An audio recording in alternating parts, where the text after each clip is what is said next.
بسم الله الرحمن الرحيم.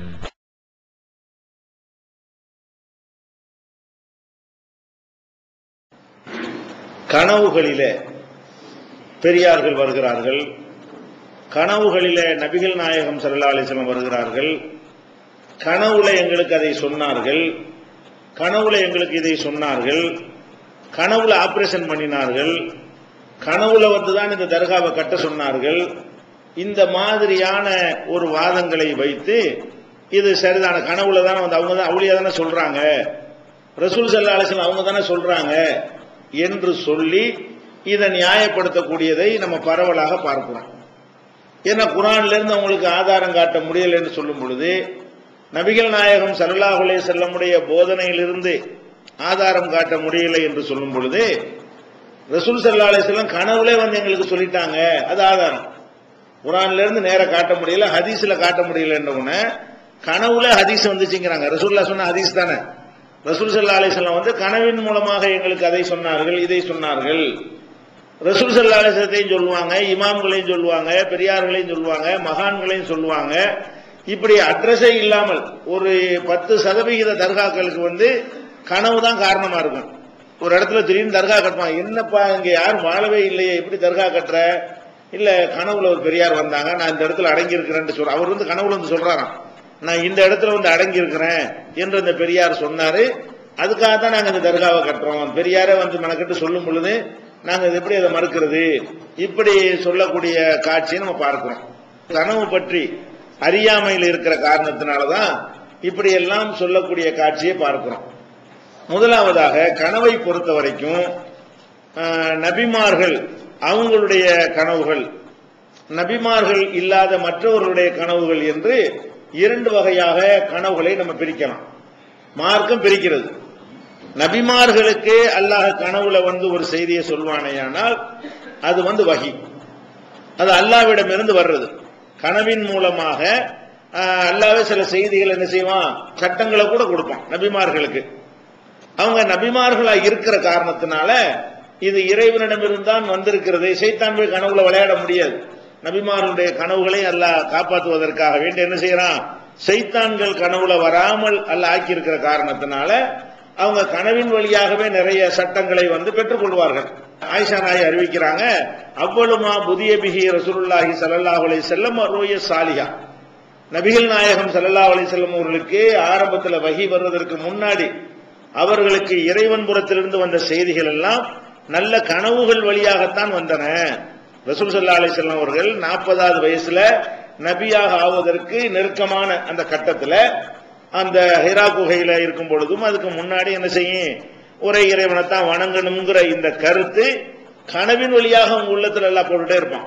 மக்களுடைய நடவடிக்கை எல்லாம் சரியில்லை, ஒரு இறைவனைத்தான் வணங்கணும், சிலைகளை வணங்கக்கூடாது, மனிதர்களை வணங்கக்கூடாது, வேற எந்த படைப்புகளையும் வணங்கக்கூடாது, படைத்த இறைவனைத்தான் வணங்கணும். இந்த கருத்துக்கள் எல்லாம் நபிகள் நாயகம் ஸல்லல்லாஹு அலைஹி வஸல்லத்திற்கு கனவின் மூலமாகத்தான் வந்தன என்று ஆயிஷா நாயகி அறிவிக்கக்கூடிய செய்தி புகாரியில 4955வது ஹதீஸ்ல நம்ம பார்க்கிறோம். கனவில் கட்டளை கூட வருகிறது. எப்படி கட்டளை வரும்னு கேட்டா, இப்ப நம்ம ஹஜ் பெருநாள்ல குர்பானி கொடுக்கிறோம், எல்லாருக்கும் தெரியும். இந்த குர்பானியுடைய பேசிக் என்ன? இப்ராஹிம் அலைஹிஸ்ஸலாத்து வஸ்ஸலாம் அவர்கள் தங்களுடைய பிள்ளையை இறைவனுக்காக அறுத்து பலியிடுவதற்காக தயாராகிறார்கள். அவங்க மகனும் அதுக்கு உடன்படுகிறாரு. அறுக்கிற நேரத்தில் அல்லாஹ் என்ன செஞ்சிட்டான், ஒரு ஆட்டை அனுப்பி, வேணாம் நீ குழந்தை அறுக்க வேண்டியதில்லை, உன்னுடைய தியாகத்தை நாங்க புரிஞ்சுக்கிட்டோம் என்று அல்லாஹ் வந்து அது ஒரு ஆட்டை அனுப்புறான். அந்த ஆட்டை அவங்க அறுத்த அடிப்படையில் நாமளும் என்ன செய்யறோம், தியாகம் பண்ற விதமாக குர்பானி கொடுத்து வருகிறோம். இந்த கட்டளை இப்ராஹிம் அலைஹிஸ்ஸலாத்துக்கு எப்படி வந்தது? அவங்களுக்கு அல்லாஹ் உத்தரவு போட்டு உன் பிள்ளைய கொண்டே அருன்னு உத்தரவு போட்டாங்கன்னா அப்படி போடல.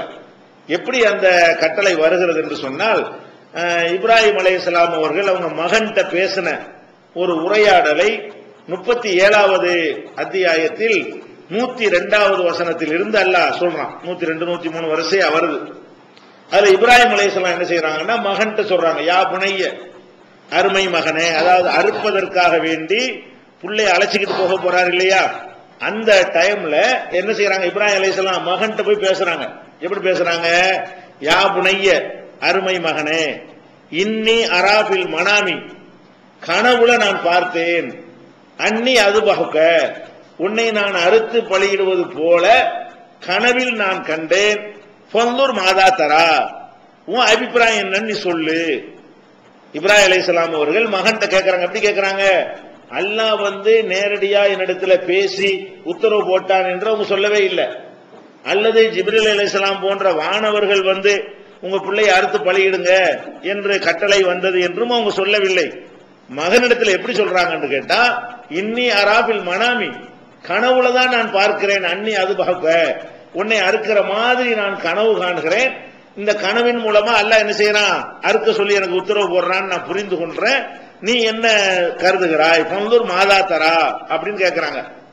அதுக்கு அவர் சொல்றாரு, இஸ்மாயில் அலைஹிஸ்ஸலாம் அவங்க என்ன செய்யறாங்க, வாப்பாட்ட தகப்பனாட்ட சொல்றாங்க, யா அபத்தி ஃபஅல் மா துமர், தந்தையே உங்களுக்கு இடப்பட்ட கட்டளையை நீங்கள் செய்யுங்கள். கட்டளையை இடல, கட்டளைங்கிறாரு. கனவுல தான் இப்ராஹிம் அலைஹிஸ்ஸலாம் பார்த்தாங்களே தவிர அறுத்து பலியிடுங்கள் என்று அல்லாஹ்விடமிருந்து என்ன செய்யல, வாய்மொழியாக உத்தரவு எதுவும் வரவில்லை. அப்படி வராம இருந்தும் கூட மகன்கிட்ட கேட்டவன, மகன் நபி தானே, மகன் என்ன சொல்றாரு, யா ஆபத்தி என் தந்தையே, இஃப்அல் மா துமர், உங்களுக்கு இடப்பட்ட கட்டளையை நீங்கள் செய்யுங்கள். அப்ப கட்டளைன்னு விளைக்கிறாங்க. கனவில் தான் ஒரு காட்சி வருகிற, அறுக்கிற மாதிரி ஒரு காட்சியை காட்டுகிறான். அது எதுக்கு அல்லாஹ் காட்டுறான்னு நபிக்கு புரிகிறது. இதன் மூலமா அல்லாஹ் இதை செய்யின்னு நம்மள்ட்ட சொல்கிறான், இதை செய்யுமாறு நமக்கு உத்தரவு போடுகிறான். அவரும் புரிந்து கொள்கிறாரு, அவங்களுடைய மகனும் புரிந்து கொள்கிறார். சதஜிதுனி இன்ஷா அல்லாஹு மினஸ் சாபிரீன், அல்லாஹ் நாடினால் என்னை பொறுமையாளனாக நீங்கள் பார்ப்பீர்கள், நான் பதற மாட்டேன், தாராளமா என்னை நீங்கள் அறுத்து பலியிட்டுக்கலாம், உங்களுக்கு இடப்பட்ட கட்டளையை நீங்கள் நிறைவேற்றுங்கள் என்று இஸ்மாயில் அலைஹிஸ்ஸலாம் சொன்னதாக 37வது அத்தியாயத்தில் 102 வசனத்தில் அல்லாஹ் சொல்லி காட்டுகிறான். கடைசியா அந்த அறுக்கிற அளவுக்கு எல்லாம் அவங்களை கீழே தள்ளி கத்தியை வச்சு அறுக்கக்கூடிய நேரத்தில் அல்லாஹ் என்ன செஞ்சிட்டான், நிறுத்திட்டானா, நிறுத்திட்டு அல்லாஹ் சொல்றான், யா இப்ராஹிம் கத் சத்தக்த ருயா, நீ கண்ட கனவை மெய்யாக்கி விட்டாய், உண்மைப்படுத்தி விட்டாய். இன்னா கதாலிக நஜிஸில் முஹ்சினீன், நன்மை செய்யக்கூடியவர்களுக்கு இப்படித்தான் நாம கூலி கொடுப்போம் என்று அல்லாஹ்வும் அந்த கனவு என்னுடைய கட்டளை தான் ஒத்துக்கிறான். 37வது சூராவில் 105வது வசனத்தில் இது இருக்கிறது. அப்ப நபிமார்களுக்கு அல்லாஹ் கனவின் மூலமாக சிலதை காட்டினால் அது ஒரு கட்டளையாகவே இருக்கும். அது அல்லாஹ் செய்ய சொல்வதை கனவுலையும் காட்டுவான். இந்த மாதிரியான பாதுகாப்பு நபிமார்களுடைய கனவுகளுக்கு இருக்கிறது. நபிமார்கள் கனவில் அல்லாஹ் காட்டுவதை என்ன செய்தான், நபிமார்கள் கனவுல வரமாட்டான். அப்ப நபிமார்களுடைய கனவுல அல்லாஹ் எதையாவது காட்டி அதை அவர்கள் செய்வார்களேயானால் அதை நீங்கள் உதாரணமாக எடுத்துக்கொண்டு உங்க கனவில் வருவதை செய்ய முடியுமா? இது நபிக்கு ஆதாரம் கிடைத்து விட்டது. நபிமார்களுடைய கனவுகள் வஹி என்பதற்கு ஆதாரம் இப்ப இருக்கிற இந்த 37வது சூறாவிலேயே நீங்கள் ஆதாரமா எடுத்துக்கொள்ளலாம். ஆரம்பத்தில் ரசூலுல்லாஹ்வுக்கு வஹி அடிய இந்த கனவின் மூலமாகத்தான் செய்திகள்லாம் வந்தன என்று ஆயிஷா நாயகி சொல்லக்கூடிய செய்திகளை நம்ம என்ன செய்யலாம், எடுத்துக்கொள்ளலாம். அல்லாஹ்